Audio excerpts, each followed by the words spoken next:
So who remembers the Greek myth of Bacchus and Philemon? Do we remember this one?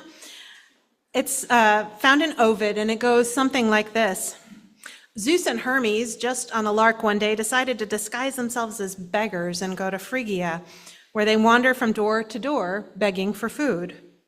Time and again, they are turned away, sometimes with a shout or even a shove. That is, until they come to the meager hut belonging to Bacchus and Philemon, a poor couple bent over with age. They invite the strangers in. They lay out the very best they have to offer. Now, after a while, the couple notices that the pitcher of wine keeps refilling itself. They begin to suspect something is off, even wonder if their guests might be gods in disguise. So, whispering in a corner, they decide they should kill and cook their beloved pet goose. Only they're too old and frail and slow to catch him. And so there's much raucous ridiculousness that ensues as they chase the goose around. The gods, taking pity on the poor bird, decide to reveal themselves. They turn the couple's hut into a glorious temple. They send a flood and drown the people who turned them away. These Greek gods were not centered on love. And then they grant Bacchus and Philemon a single wish. The couple asks that they might die at the same moment, so that none has to live without the other. After spending many years tending the beautiful temple the gods had made, they turn into an oak and a linden tree, twined about one another. Now, just about every culture, everywhere around the world has a story like this, a story where a very important, holy person, sometimes even a god, shows up in disguise. The people who treat the important, holy person unkindly often have bad things happen to them.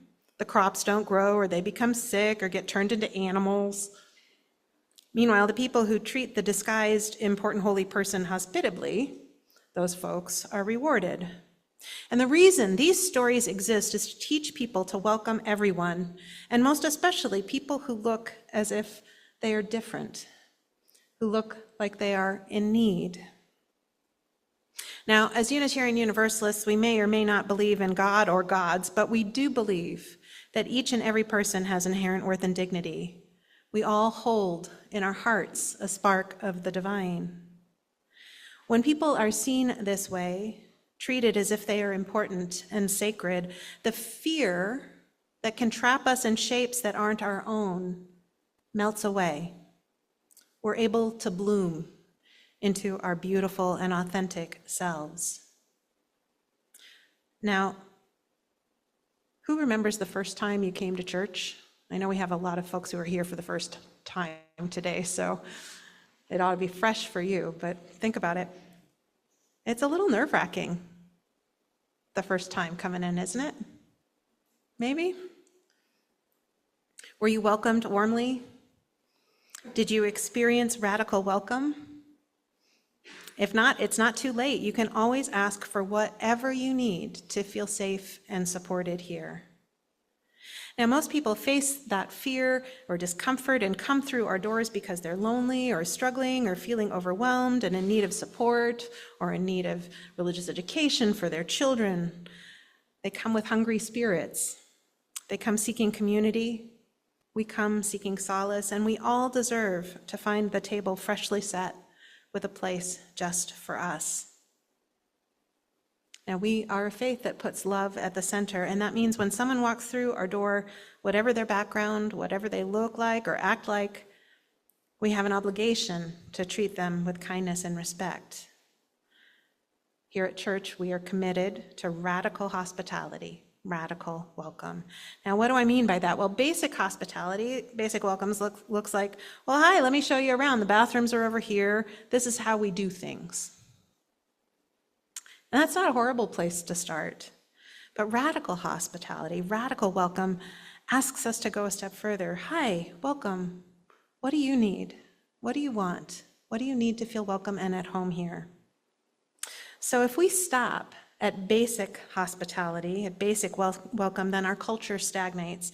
And in a battle between principles and culture, culture typically wins. So this commitment to radical welcome helps us grow, helps us consider multiple points of view, helps us practice empathy and compassion.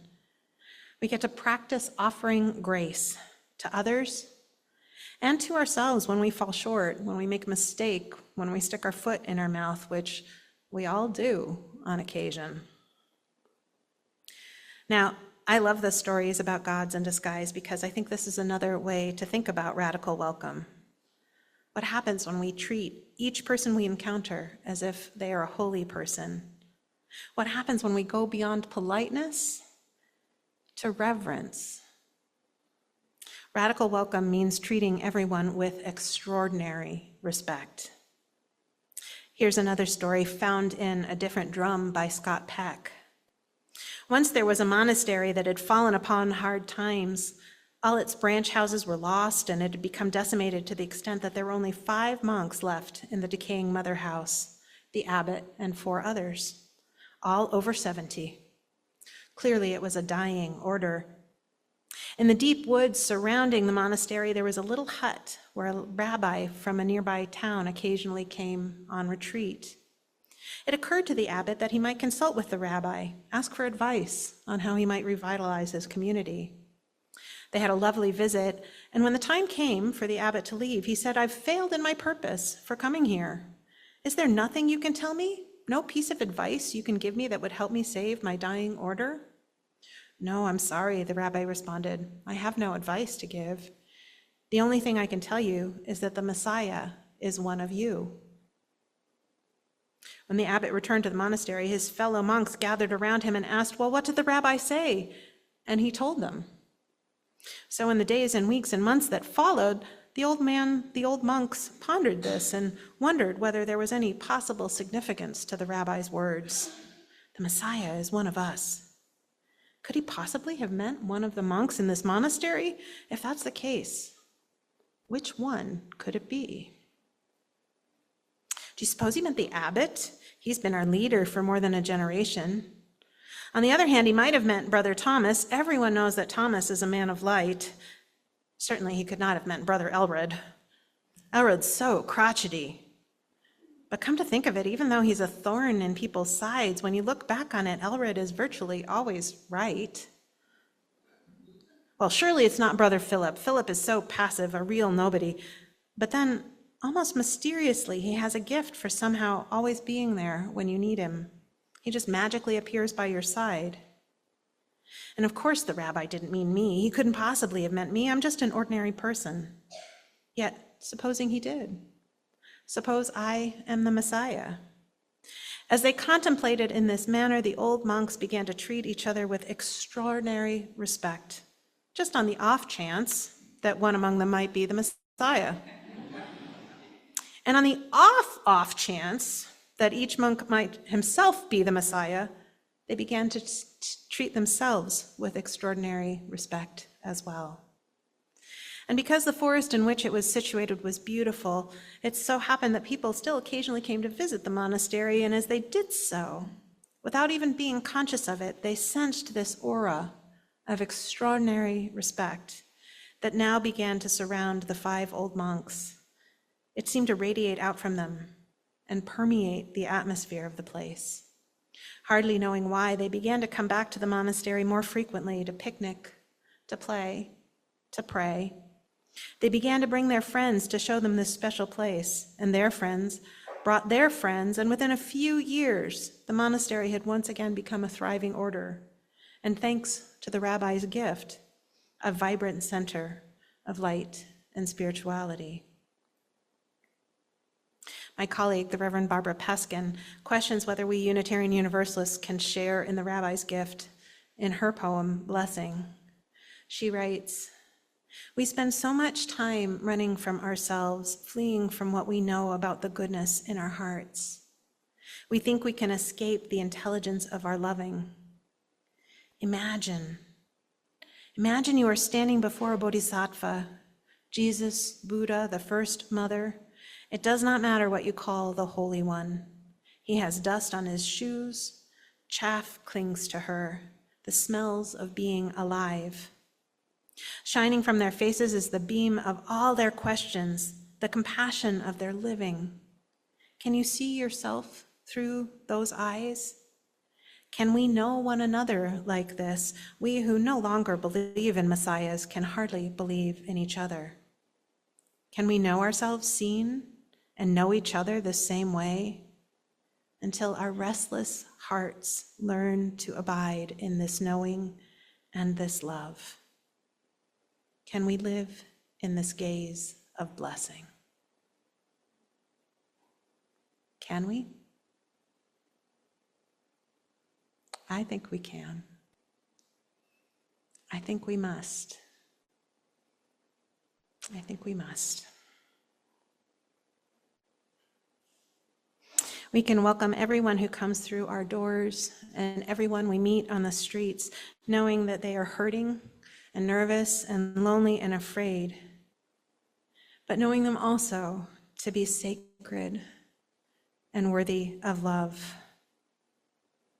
We can welcome the trans and non-binary folk who are facing such horrific discrimination and say, I see you.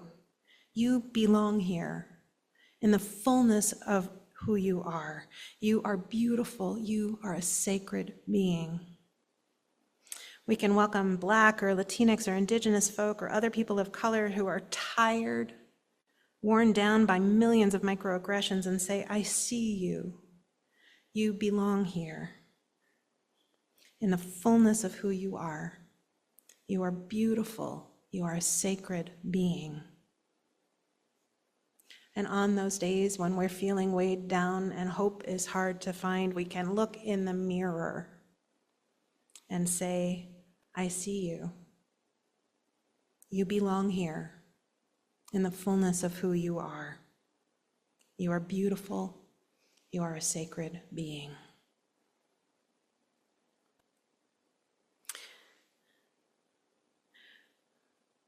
When we find places where we can trust that the love and the welcome are genuine, we open up. We share our stories. Sometimes those stories are heartbreaking. Other times they are inspiring. But either way, when we connect and share our stories, we are allowing love to transform us. And this is how we create beloved community. One story, one relationship at a time. So be it, and so may it be.